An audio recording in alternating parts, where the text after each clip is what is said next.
Like it or not, you're one of my people now, Clem. The question is, which twin are you going to be?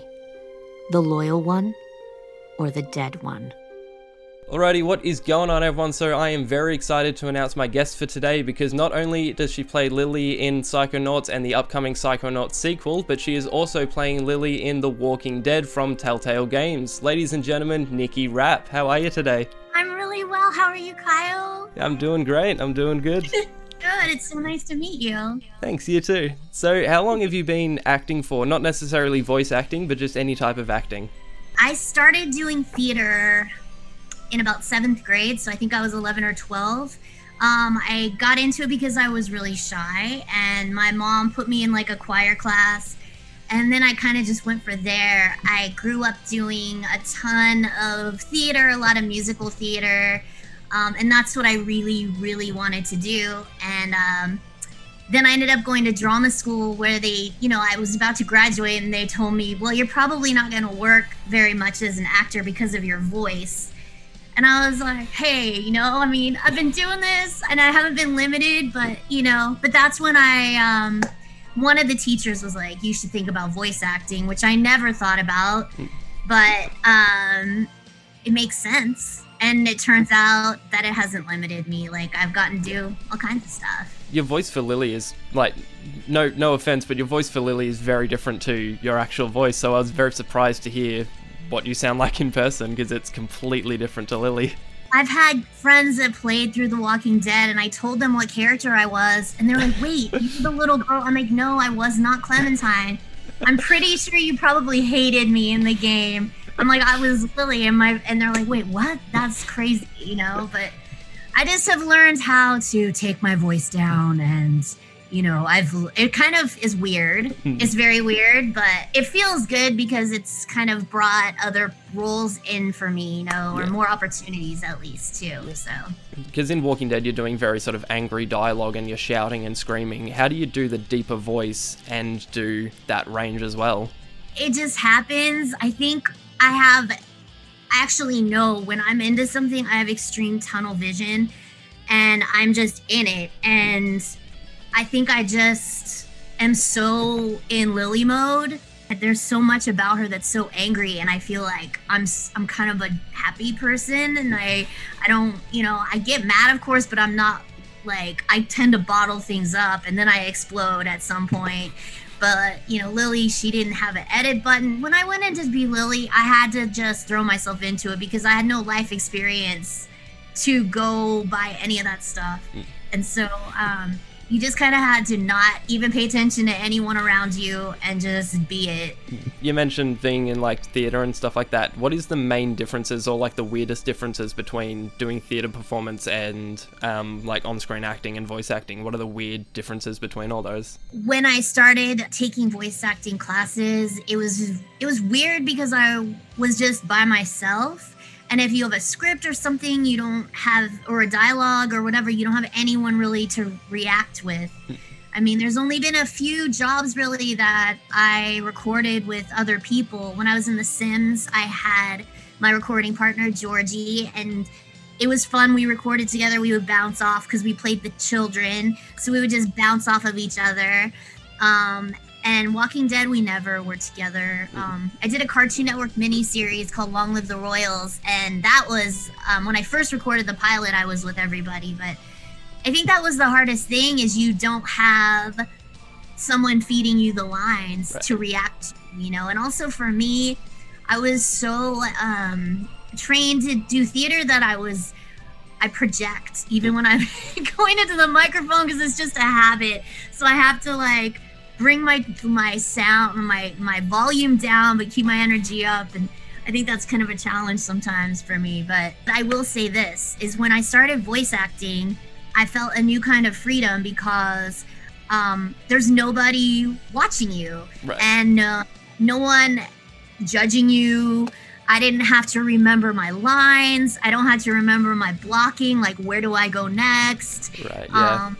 And also, I feel like voice acting is acting for introverts, which I definitely am, and I love it for that. And it feels like a very safe and comfortable place to me now. And also, I feel a lot more opportunities for myself with doing voice work, you know? With Walking Dead specifically, because that's sort of a very structured formula in sort of all the branching decisions that the characters make and different dialogue options, was there much room for improv, or was that very sort of strict in what you could say?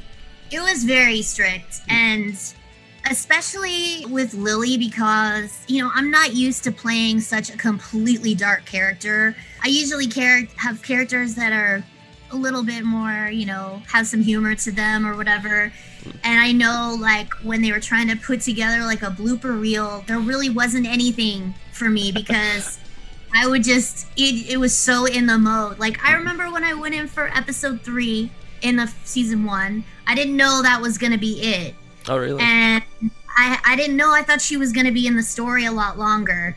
So I was really shocked. And to be honest, I'm really glad they didn't give me the script ahead of time to know what I was going to have to do that day, because if I knew what I was going to have to do, the meat locker scene and then the RV scene, if I knew I was going to have to do those scenes, I think I would have thought too much and freaked out about it. Yeah. Maybe some improv extra curse words or something. I don't know. But I know they got some of my like sounds in there, like and stuff like that. You know, I would just add in, but that's just normal stuff, you know? Yeah. Thankfully, you mentioned the meat locker scene, which is probably the most intense scene in the whole game, or probably the whole series, because it's very surreal. How do you prepare for something like that, or how do you sort of get in the mode for something like that scene?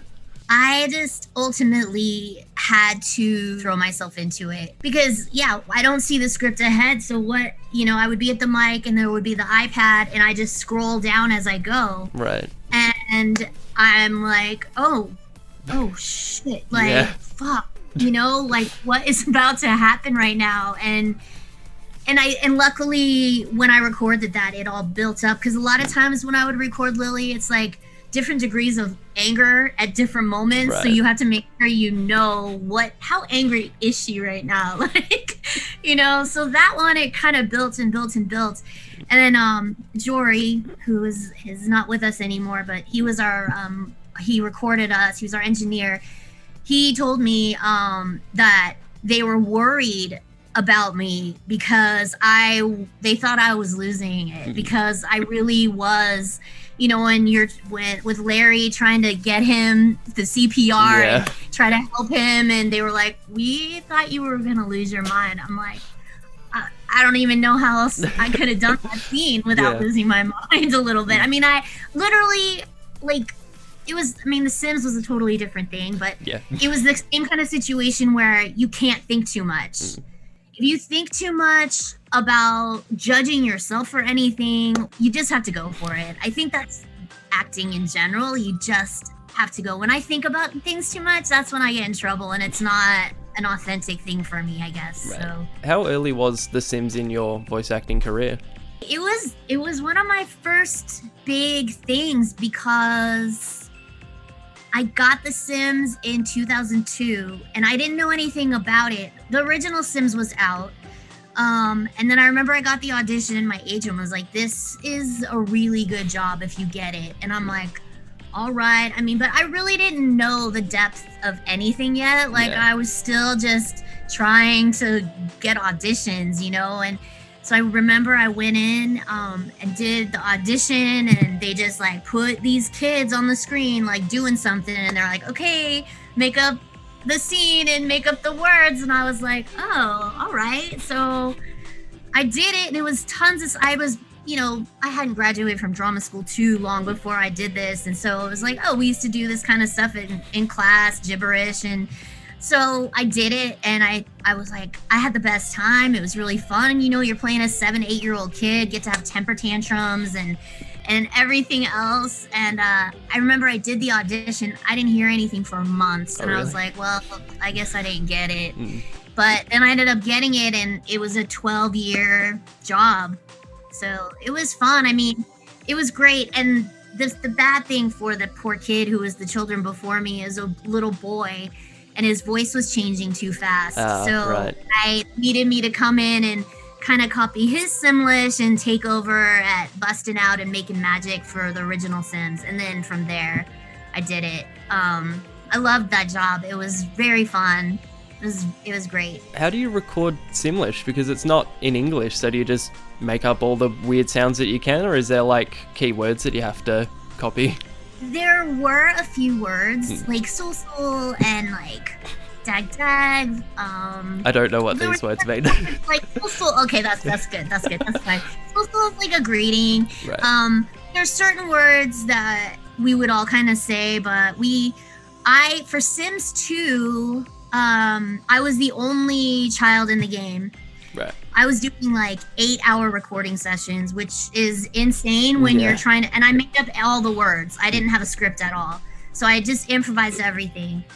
But then Sims 3, they brought a lot of new actors in, and they brought me a partner in, which was fantastic. Took the sessions down to like 6 hours, which was good. And but they had a script of like 1-syllable words, 2-syllable words, 3-syllable words, and you could kind of, but I didn't like using it because then I just felt like I was cheating, because even if my brain was getting so tired, I've done it so much, I'm like, don't keep going, use your mind, you know? I mean, yeah, 8 hours of making up random words, that's gotta be mentally draining. Like, I don't know how you did it. I don't know how I did it either, but it was the best kind of exhaustion, right? Because everyone I worked with at EA with The Sims was just really wonderful. We became really good friends. They became my family because I was there so much. And and the Sims community, the fan base is really, really precious. And when I was doing a lot of Comic-Cons, and I would always kind of be on the down low. Sometimes people would know I was going to be there, and sometimes I would just be at a table, and that was always really fun. I used to have this headband that had a plumb bob on top of it, that green diamond thing, and then people would see that, or I would see. I had a thing with like Sims cosplayers, because sometimes I would be like, "Are you even a Sims fan, or did you just need an easy cosplay?" And a lot of times, I wasn't trying to be a jerk, but.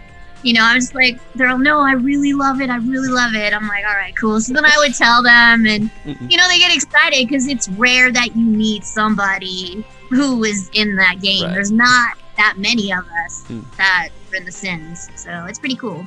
So I imagine at like conventions and stuff like that, people would ask you to do like iconic lines from Lilly in Walking Dead, or even Lilly in Psychonauts. Do people tell you or ask you to do Sims lines, and you're like, I don't know what I'm doing? All the time, like I would just start speaking Simlish to them, and they would be like recognizing, and that's freaking awesome. out. For a lot of people, they say it to me like, I grew up with you. For doing a job for that long, and people that love The Sims, like, they love The Sims. They play it all night long. It's wild. They get revenge on people. They plan out all this crazy stuff, so it's pretty rad. So when you were first auditioning for Lilly in Walking Dead, what were some of the key things that grabbed your attention about her? Like, what were some of the things that went, oh, this is who I want to play. This is a great character. Well, so when I remember the day I got the audition, I'd had a real bad day. I was working at a coffee shop, and of course it was just, everyone was being a jerk, and that's just kind of how it is pre-COVID, and now it's even worse. But anyway, so I remember I was just done with everything, and I got the audition for Lilly, and I was reading the breakdown and just how she looked and everything. I'm like, why'd they send me this? Why would I ever get cast in this part? Like, I was negative. I was like, why? I almost didn't do it because I was like, but then I read it and it just fits how I was feeling. And then that voice just came out and it just kind of happened. And I had 3 callbacks for that part. By the time I got the third one, I was actually on my way to Texas for vacation. And I got to Texas, we found a recording studio, I did it, And then I came back and found out that they cast me, but I didn't know what else I was going to do to make her different, right. But I just kept doing it. And by that time I really wanted it because it was so different. Because everyone would expect that I would be Clementine, which is great. And to be Clementine would have been amazing. But I was just really proud to be Lily because nobody expected it.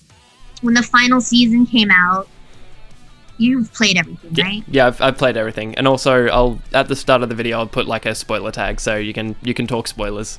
Okay, good. So, when the final season was coming out and all that stuff happened with TellTale and we didn't know what was going to happen, if it was even going to come out. And I was like, God damn it, I'm finally back in the game. And then this happens. It just was such a bummer, but it did happen. I'm glad it happened. But when that trailer came out, I don't know if you remember, but it was when they first showed Lily.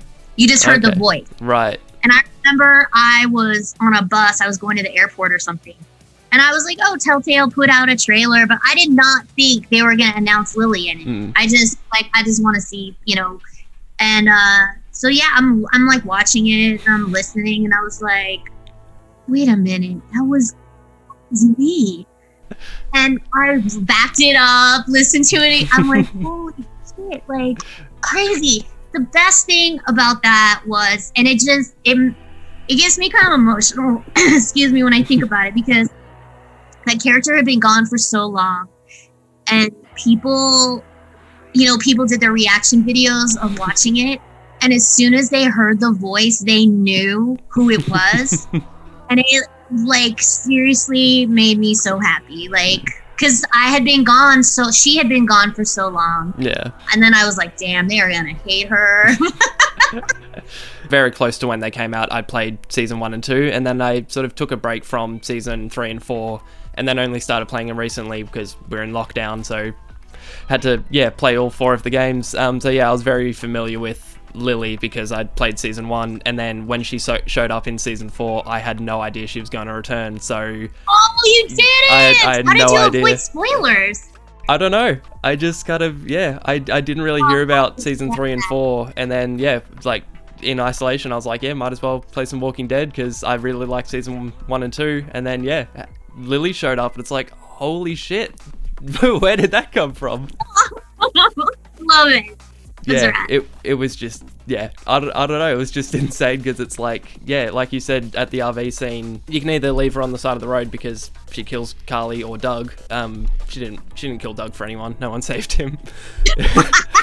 She can either kill Carly or Doug, and then you either leave her on the side of the road or she steals the RV, and then you don't see or hear about her for season 2 and 3, and then all of a sudden she shows up for season 4 and it's badass. I thought she was pretty badass too. I was a little bit like, oh God, she's so bad, because it was the same deal. I had no idea what was going to happen. I was in recording with the iPad, not reading ahead, and then I'm seeing, oh, she cut someone's tongue out. And, I was concerned about going to Comic Cons again, because when I was going, I used to do a lot of the Walker Stalkers, and I would just do regular conventions too, but there were people that would walk up to the table and call me a bitch and walk away. And the hate mail I was getting and everything, I was actually very worried about doing conventions again. And the first one I did, I think after the game came out, was at Walker Stalker in London. And everybody, and I'd been a couple years before, so I had met people that come, and I had my people that always came to see me, and everybody was so nice. I think they felt bad because of what happened with TellTale, and they also, they didn't want to kill Lily because they knew me, and they drew me pictures and wrote me cards, and it was so wonderful. It was just really sweet because I was concerned. I was concerned. What was it like sort of getting the call back for season 4? What was your reaction and how did they pitch it to you? Well, basically, I was at work and I just finished my shift and I looked at my email and it was like, TellTale wants to bring you back for Lily, and I read it 20 times. I was like, wait, is this real? I couldn't believe it. I was shocked because I really had written it off, because I would be at conventions and everyone would say, when's she coming back? I'm like, you guys, she's done. Like, she's not coming back. She's not. I was shocked. I was completely shocked. But I was really excited. I just couldn't believe it. Were you checking the email to be like, okay, it's not April 1st. We're fine. Yeah, basically. Yeah, it was so unexpected. It was completely unexpected. I thought there were a bunch of other characters they would have brought back instead of Lilly, but to be honest, I really, as terrible as she was, I savored playing a villain, and I really want to do it more. Yeah. That monologue, about the ice cream sandwiches and when they're in the cell. He liked illustrations to show that actions have consequences. No more TV, no more hairdryer, no more ice cream sandwiches. Just a miserable family sitting in the dark. I was like, man, she's psycho. Like, she was so... I loved, I think what I really enjoy about Lilly is her pacing, and she's more deliberate when she speaks, and she's so sinister, and she's a badass. Like, I just really, I know a lot of people hated her guts, but I really love voicing her. It was just a totally different thing for me. So with season 1, you're sort of mainly like doing dialogue where it was very angry and arguments and sort of a lot of shouting, and then season 4 you're kind of doing more fight scenes with Clementine and sort of monologues. How was it shifting between those different types of Lilly in season 1 and 4? It had been such a long time, because I didn't really have any background about anything that happened to her in between. I mean, I would love to know that story. Yeah. Because I always believed that she was out leading another group. Like, I knew she was a leader and she was going to find her people and they were going to bow down to her. But it was very different. The way I looked at it was, she's been through it now. She's been out there on her own. I feel like she was almost more toned down and more deliberate, if that's possible. I feel like she still had all her anger, but maybe it wasn't like, it was more of a quiet anger. Yeah. There's definitely moments where she would like get super pissed, but I think she like learned how to keep it down. But I don't think she was a villain in season 1. I think she was misunderstood. Yeah. I think she went through a lot. She acted really rashly. Of course, she did not do the right thing, but she was very she had a lot going on, and it always upset me that people were like, she's evil, she's bad, she's a villain. She really wasn't. She was raised a certain way. She shouldn't have shot anyone. She shouldn't have shot Carly, and I know that, but it's like, I don't think she was the villain that everyone pinned her up to be in season 1, but she absolutely was in the final season. I don't think I would have wanted to come back and have her be like super nice and like take Clementine in and like, would have been way too jarring. Yeah, so I kind of enjoyed the fact that she had really gone off the deep end, because she was going off the deep end. Yeah. I mean, she was. Her father was like murdered right in front of her, and she's, that's gonna scar you. Yeah, definitely. By the way, I just want to share this mug that a fan made for me. Oh, that's awesome. That's so cool. Yeah, it was so cool. Yeah, in the mail one day. Anyway, it's pretty bad. So when they told you about season 4 Lilly, did they not tell you anything about what she's been through between season 1 and 4? No, I didn't know anything.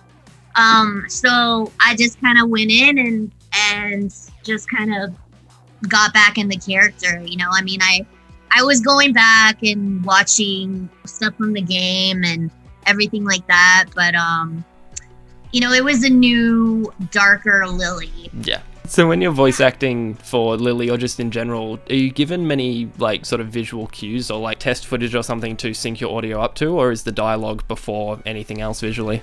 Some stuff they animate to it, and some stuff is not. I mean, and a lot of times I don't even know what the character looks like. I don't know if you're familiar with Tales of Monkey Island. I've heard of it. I haven't seen anything about it, sorry. That was the first game I did with TellTale. It was awesome. It's really fun comedy game. It's hilarious. But that character, I played a pirate hunter named Morgan Le Fay, and I had no idea what she looked like. Right. When I auditioned, they just said they wanted a cross between. This was the weirdest description. They wanted the character to be a cross between Rosario Dawson and Cameron Diaz, and I didn't know what that meant, like vocally or whatever. But the whole I don't know. Basically, what I got from the script is she's a mercenary. She's out to catch this famous pirate named Guybrush Threepwood, but she has a major crush on him. So it's really like I made her a little bit younger, I think, and made it more of a fangirl thing, even though she has to kill him. It was, and that kind of, they were looking for something different, but that was one of those circumstances where I did something and they're like, hey, I think I like this. It's a really rad. But yeah, I didn't know what she looked like. And my point of the story is she's a hot babe. Like, when I saw her, she is super babe. She's a babe. You should look her up when this is over. Okay. Mighty Pirate Hunter Morgan Le Fay. She's a babe. But, yeah, a lot of times I don't know. I had a picture of Lily, of course, when I got to audition. But no, it's just do it. Sometimes, like with The Walking Dead, I was really like fortunate when Melissa would have recorded before me, and then they would play her dialogue in my ear, so I could respond to her. But it's not. A lot of times, it's just the director, maybe, because sometimes you don't know. Like if you get a line like "no," is it like "no" or is it like "no"? You know, it's like you don't know like what it's gonna be. So. Do they give you much context to, like you said, with the line just being no, and it's like, how do I work with this? Do they give you much context? Like an exclamation about something, like, am I mad? Am I happy? Am I sarcastic? Like, so that's why it's good when they have people like feed you the line, or like with Melissa, when I would hear her, that would like be the greatest thing. Yeah, for sure. Lily has more scenes with Clementine on her own, and Clementine is sort of the main character of the series. What was the differences between season 1 recording and season 4 recording? Because you were working more with Clementine. It was pretty much the same, just because I would be alone. And I mean, when I did season 4, I was here in LA. When I was doing season 1, I was in San Francisco. Yeah, it was just the same kind of thing. It was a little bit of a different crew, of course, for the final season than the beginning, than season 1. But it was the same kind of deal. It was just more angry and stupider. Because, I mean, sometimes I was just, wow, like, is she going to kill Clementine? Because that's what I was really afraid about, because I was like, if Lily kills Clementine, I'm done. Yeah, like, the hate mail's going to come in. She'll hate me forever. And I couldn't deal with that. I was like, please don't.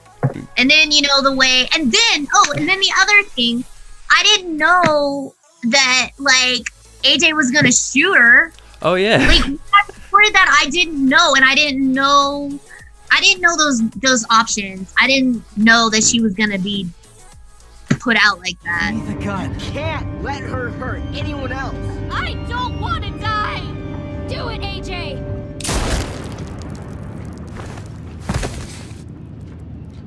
No. So when we did like a live stream one day, and that's when I saw it, and I was, holy shit, that's how she goes down? Wow. Like, you know, and if you didn't kill her, then she just goes off in a rap. So I'm like, all right, well, she's still out there in some people's game. Yeah, exactly. Like, oh. I don't know the exact percentage, but at the end of the game it says the percentage of players that made your choices. So yeah, maybe if the percentage is high enough, if they do a DLC or something, hopefully Lily's still alive, because that'd be great to see. It would be cool. I mean, she's a true badass, you know? I mean, I think it felt very, I mean, she's so evil, but it still feels empowering to play such a strong character. Right. You know? And exhausting. Yeah. Definitely exhausting. In a lot of ways. Yeah. Do you like the way that they handled Lily in season 4, or do you think they should have given her more of a redemption arc? I wanted more. I feel like she was in and out so fast. I just wanted there to be more. I don't know how much of redemption they could have given her because she was really horrible. But I just felt like it was too quick. That was my disappointment with it, I think. I was like, okay, I'm back. I get to be a villain. She's like really bad, but it was just like, oh, okay, well, she's gone now. Yeah. But I also understand that was just what was also going on with TellTale and, had to rush stuff together. And I mean, I get it. But that was my thing. I was just like, man, she was barely there. Yeah, for some people, she's only in 2 episodes, which is not nearly enough to catch up on Lily, so... Yeah, that was my disappointment. Right. Yeah, but as far as writing, I thought it was great. But it was just too short. Yeah.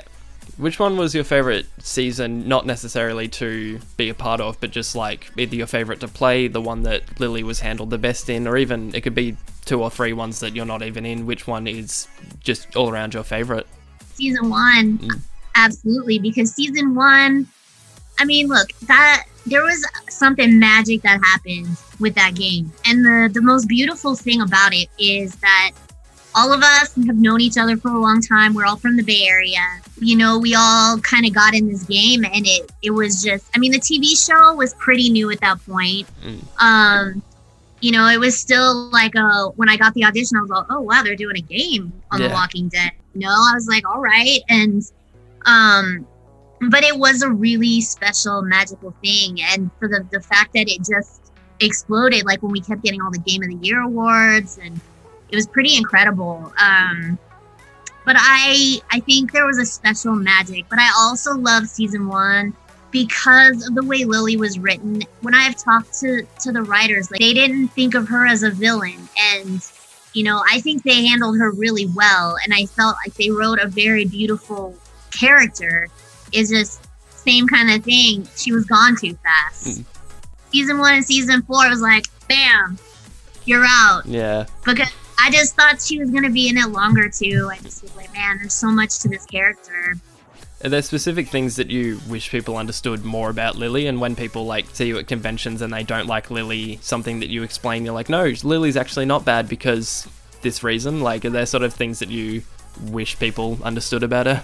Yeah, I just feel like they totally judged her too quickly. And I feel like if you put yourself, I think it's always good to put yourself in someone else's shoes and try to see things from a different perspective.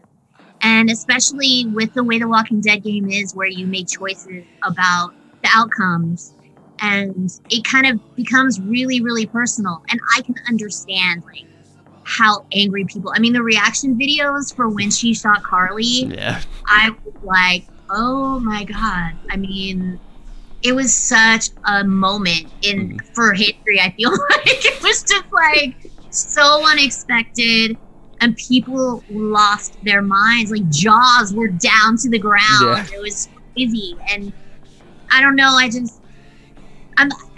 when you play a character, you, even if they're horrible, you still gotta find things about them that you like.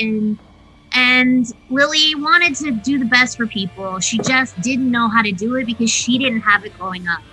And she didn't have a level of caring that she should have had from her father. And I mean, he was a racist. He was a horrible man. And, when that's what you have, it's kind of like people are being taught things that are horrible growing up, and then they don't know because it's just being fed to them. Yeah. And it's scary. And and as an adult, it's hard, I think, to break out of that because it's what you know. Yeah. So if I could put like that spin on it, but people are gonna think what they think, and I get it. Like, based on her behavior, she just wanted the best for the group. You're either gonna get beef jerky or you're not. And if you're an asshole, you're probably not gonna get any beef jerky. So. Were there any sort of scenes that were hard to record that fans don't know about because it was like hard to pull off kind of thing? I mean, there were definitely scenes that were very challenging, but I never felt like lost in it. Like, I never, if that makes sense, I never felt like, because I think I just completely throw myself into it, and I tend to do that as a person anyway. If I'm into something, I'm into it, and I'll go nuts. I mean, but I think if anything, it was just emotionally really hard. I mean, it's widely known that I cry a lot. I cry a lot. I'm a really emotional person. And how I could relate, I think the hardest thing for me is I lost my dad in 2003. So when I was recording the scene in the meat locker, it's not like my dad was a wonderful person. He wasn't like that. But it's just the fact of losing your father and not being able to do anything about it. My dad had cancer, and I think it's not a similar situation, but it's like when you're in a situation like that and you are trying to get through it, and of course I was thinking about that. And in that final scene, if you didn't kill her in season 4, you know, when she's going off in the raft, I'd been super sick. I had a horrible cold, and then they called me in for this last scene. Oh no. Yeah, and I was like, oh shit, like, do I have a voice? Am I gonna do this? But it actually worked out really well because of the explosion and the yelling and everything, and I can hear the cold in my voice, but it works because the smoke in the air and everything. I was super emotional. I was trying not to cry, like, when I think about it now, because I was like, wow, this is it. Like, she got to come back, and now she's sailing off into the sunset. Like, no, but I mean, it was very emotional for me because I was like, wow, like, she's really been through it and she's still here. But see, it's just, I don't know. It's very emotional to think about. Sometimes I just do get caught up in it and it comes out, and sometimes it works and sometimes I need to take a break. But for Walking Dead, for Lily, I think it worked because I think she's a very emotional person, but she just kept it caged in, and she let her emotions out with fierce, sinister anger. So that's how she lets her anger out. I just cry. Oh. But she, like, you know, she screams and gets mad. When I'm like upset, I'll probably go cry a little bit and cry it out a little bit. But, you know, I don't know what's healthier. I don't know what's worse, but probably her way is worse. Maybe a bit of both, yeah. Yeah.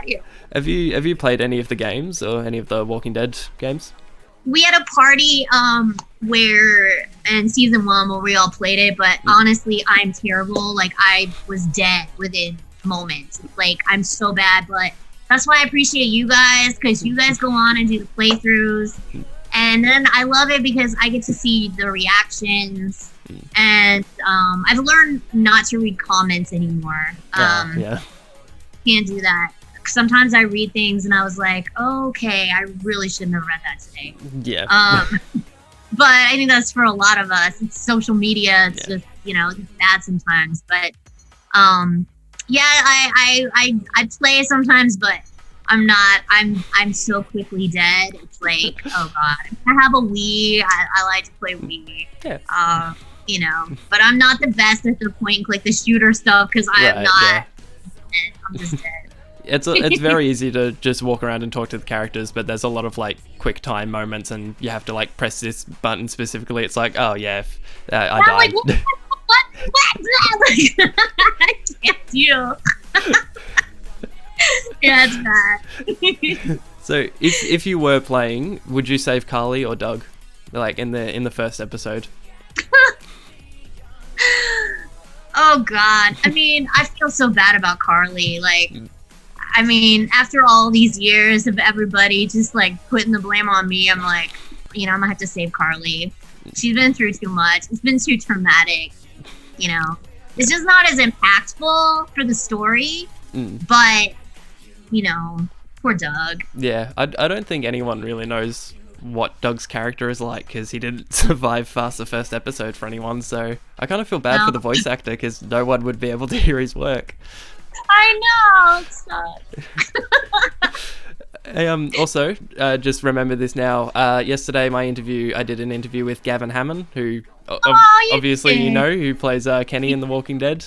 He was telling me when you guys were playing, like, at one of the rap parties, he was, like, sitting next to you waiting for your character to speak, and he was like, oh shit, they cut her dialogue out, like, this is really awkward. And then you're like, no, I'm Lily. It's like, oh, okay. Also, Gavin says hi. Oh, he's the sweetest. Yeah, he was great. It's good to talk to him about Walking Dead. So yeah, I just wanted to. So glad you had an interview with him. He's great. I just wanted to tell you that story because it's like Lily is so different from you. It's like he had no idea who you were playing until you revealed it to him. So it was wild. It surprised a lot of people.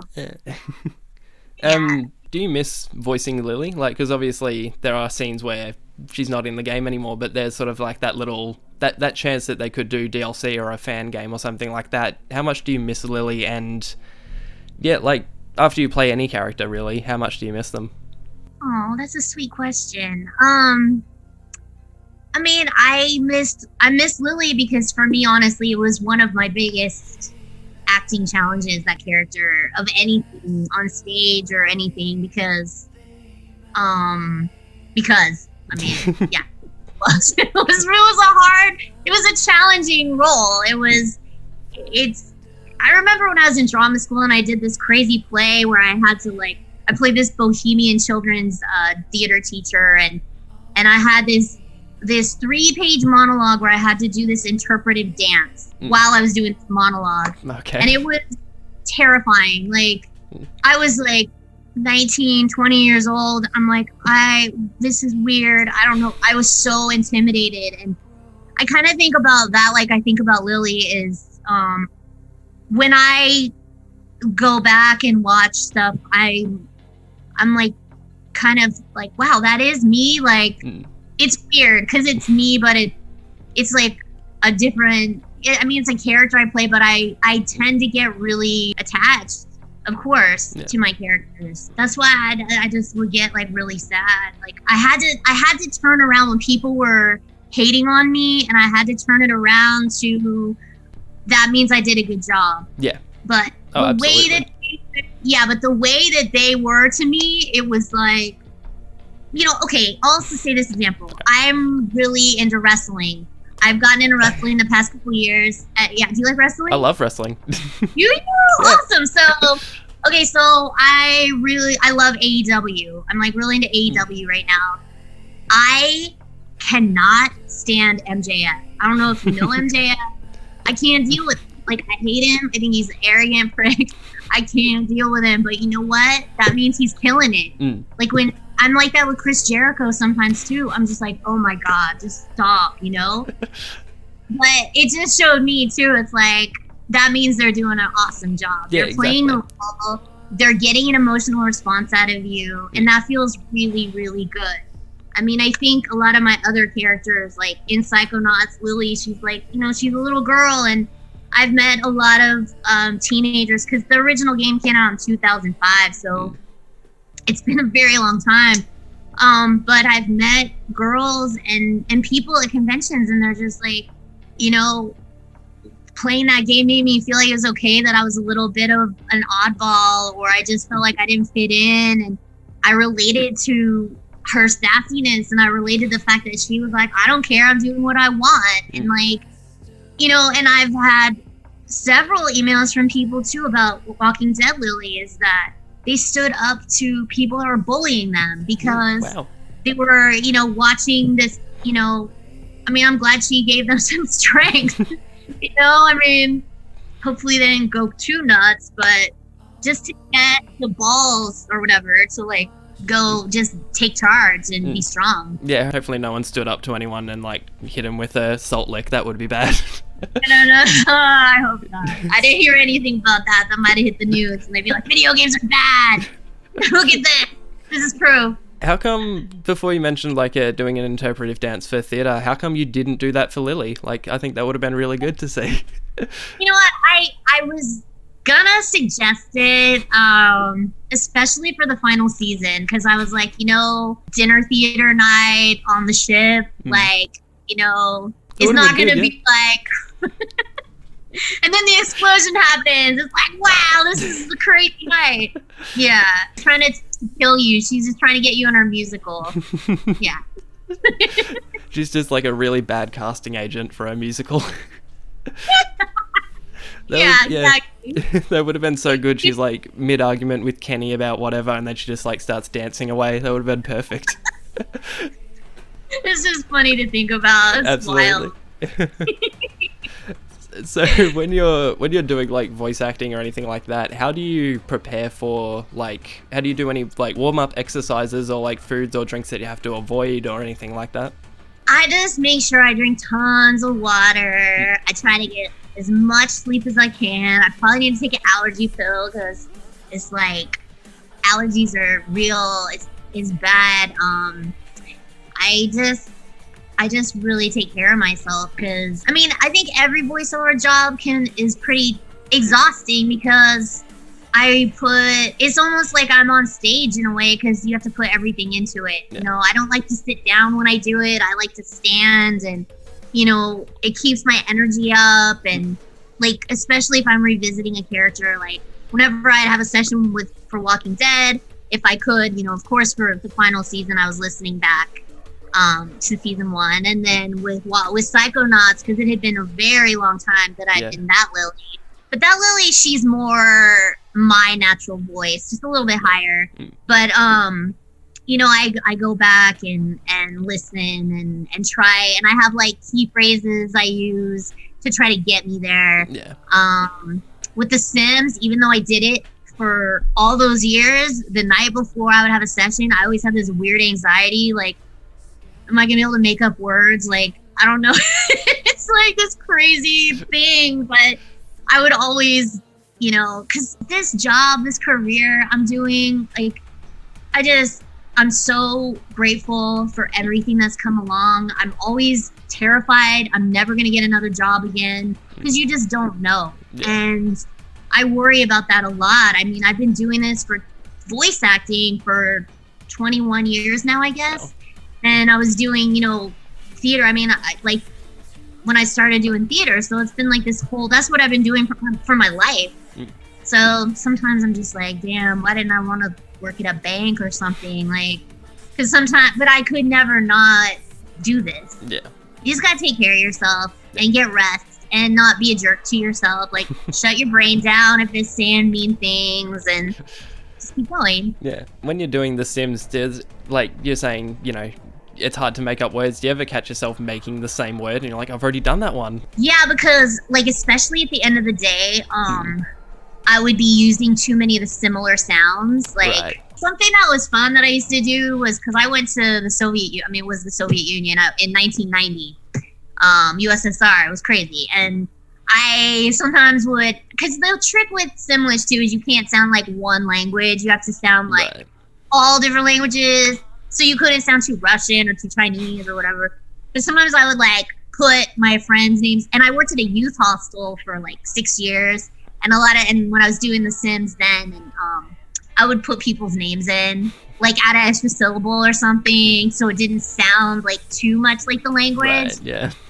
And I also, I still do this, like, because I miss speaking Simlish, but I'll put like music on and I'll sing the song, but I'll do it in Simlish, like just make up words. It's so dumb and nerdy, but it's fun. That actually reminds me, with like the music in the game, that vocals, like the vocals in the music are all Simlish. Is that from the actual musicians or is that from a different voice actor?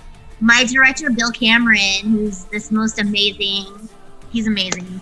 He used to write the lyrics for them. Wow. Yeah, that was always, I didn't know any of those people, but like they would sing the songs in Simlish and I'd be like, wow, that's nuts. Like, I'm in a game with Katy Perry. Well, like my favorite band, Seether, have a song in that game and it's in Simlish and it's so weird to hear.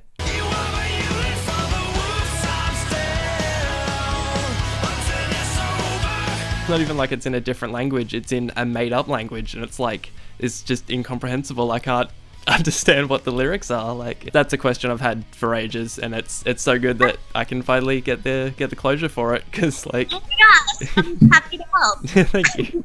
I'm working on my own music. I can't imagine what it would be like if someone was like, hey, do you want to make up this language for one of your songs for a video game? It's like, that'd be a weird casting call. Yeah, it is, but it's so cool. Yeah. It's really cool. I mean, I would think it would be pretty rad if you were a band and like EA's like, hey, do you want to do a song in Sinless? Yeah. Like, that's pretty rad. Yeah, that'd be so cool. Yeah, it's fun. I'm not sure what it's like when you're recording, if you have like cameras or anything in there, but do you ever notice yourself making weird faces when you're doing your voice acting?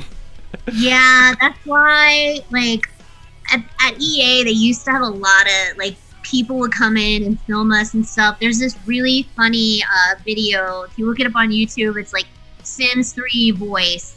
And it's when I was recording Sims 3, and this, it was like the super fans from France came, and it got a film crew, and they, like, came and recorded me, like, filmed me recording, and then they came to San Francisco and came to my apartment, and it's so funny to watch it because it's my old apartment in San Francisco, and I'm just like, wow, this, and they're like filming me on a cable car, and where I got to go get my tea with my friend, and like, it's so weird to see it.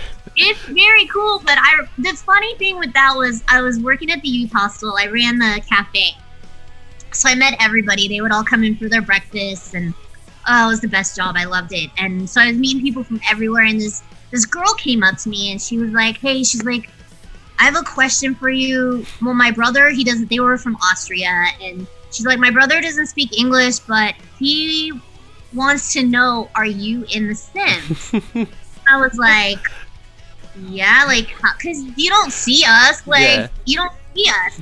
But anyway, he saw that video, like, he saw the video of me, like, That is so cruising cool. around. And I was like, wow, so I think the next, I had some Sim stuff, but I brought it to him and gave it to him at the hostel, but, you know, it was really, I was like, wow, somebody recognized me from that video? It was Yeah. so weird.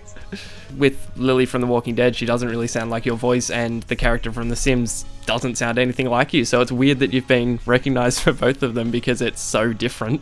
It's so different. It's completely different. I'm not sure if you've been holding out any Psychonauts stories, but now you can let loose, so... Yeah, I mean, Psychonauts 2 is coming out August 25th. Psychonauts is an excellent game that I did in 2005, and it was really awesome because I actually think of that both, like, as kind of my big break that I didn't know, like, because I got The Sims. It was cool because I got that, and then The Sims came not long after, and I was like, wow, this is cool. I mean, but I didn't know, like, I didn't know Tim Schafer. I didn't know, like, his whole LucasArts history. With Grim Fandango and Monkey Island games, and so I just knew, like, he was cool. But I got the audition, and I was like, wow, I love her, and her name is Lily, and I think she's 12, and she's a little psychic, and she loves fire, she loves plants, she's like, don't mess with her. She is the love interest of the main character, Raz, who's played by Richard Horvitz, who's like Invader Zim and all these super rad. He's like in everything. So anyway, yeah, Psychonauts 2, it was crowdfunded. Or wait, was that one crowdfunded? No, it was Broken Age was crowdfunded. I get confused with the crowdfunding. But anyway, the fact is everybody wanted Psychonauts 2 to happen. And it got announced at the Game Awards in 2015, and now it's coming out. Yeah, I didn't really know much about Psychonauts, I have to admit, and then yesterday I was playing it, and it's like, what is going on? Like, the first level, you're in, like, the commander's head, or, like, his nightmares or something like that, and it's like, I don't understand this at all, so... It's wild. It's wild. It's like, it's going into people's brains. It's really, I mean, Psychonauts 2 is going to be a lot, too. It's about, like, mental health, too, and it's about, you know, being strong in yourself. And it's really a beautiful message. And I'm just very proud and excited because, you know, I didn't ever think I was going to get Lily from The Walking Dead back. And she came back to me, and then Lily from Psychonauts came back to me. So I love my Lilies. I'm very grateful to the people that they kept me in the games, because, you know, I could have gotten booted. That's the way things are, and I'm grateful that I didn't get booted. Yeah. It's just gonna be a really cool game. What was it like going back to playing Lily after all these years, like from Psychonauts 1 to the other games? It was so rad. Like, I think I feel the most affinity with her. I think it felt really good because it was revisiting like the beginning of my voiceover career in a way when I was new. I mean, I remember one session I had for Psychonauts. I got to go to Skywalker Ranch, and I was like driving in. I had to be on the list, and then they opened the gate, and then I go in, and I'm like, holy shit, like this is nuts. And then like I'm recording, and they're like adjusting my mic, and Chris Brown, my director, she's like, oh yeah, so I was just recording Ewan McGregor for episode 1 last week. I'm like, what? You know, and then the engineer, he was hooking on my mic. He's like, this is Robin Williams' mic or whatever. I'm like, wait, what? Like, what? It was just cool. You're like, what? Where are they? Where are they? I need to talk to them. I have so many questions. I know. I don't know. There's a lot of times I like pinch myself because I feel very lucky because this was not like, I know there's a lot of voice actors that are like, I want to do this my whole life. I was always making up voices and all this stuff. And I think for me, like, acting wasn't ever a thing I was thinking about because I was so shy. And I wanted to be a veterinarian or a writer, and then, or study film in some way, write about film. And then I was thinking about being a veterinarian, but I can't handle it. Like, emotionally, I would be a wreck. I cry. I'm like, there are 3 dogs that I follow on Instagram, 2 pugs and a bulldog. They all died last week. I was so upset. I was like, I can't be a veterinarian. Yeah. So yeah, I mean, I don't know. I'm just very grateful that it's worked out, and I'm grateful whenever I get a job and when anyone wants to give me a chance. I just want to say this too. I was in this beautiful game that my friends in Norway did. It's called Sunlight. I don't know if you've heard about it. It's like only a 30-minute game. It's an experience, really.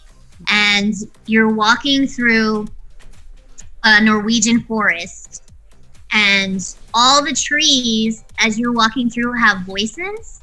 Oh, okay. And when we recorded it, I recorded it here in my closet. We all said the same script, and we had to listen to this older man who's the main tree, I guess. And we had to copy his tone, his pacing, everything. So when you're walking through this forest, all the trees are telling you this story, and the voices change. Wow. It is beautiful. And it's Crowbite Studios, and they're from Norway, and they make beautiful games. But I just wanted to say that because I've been fortunate to be in some really, really cool ones that have made differences in people's lives. I mean, I feel like I talked your ear off. That's fine. Do you feel good? Yeah, that's good. Yeah?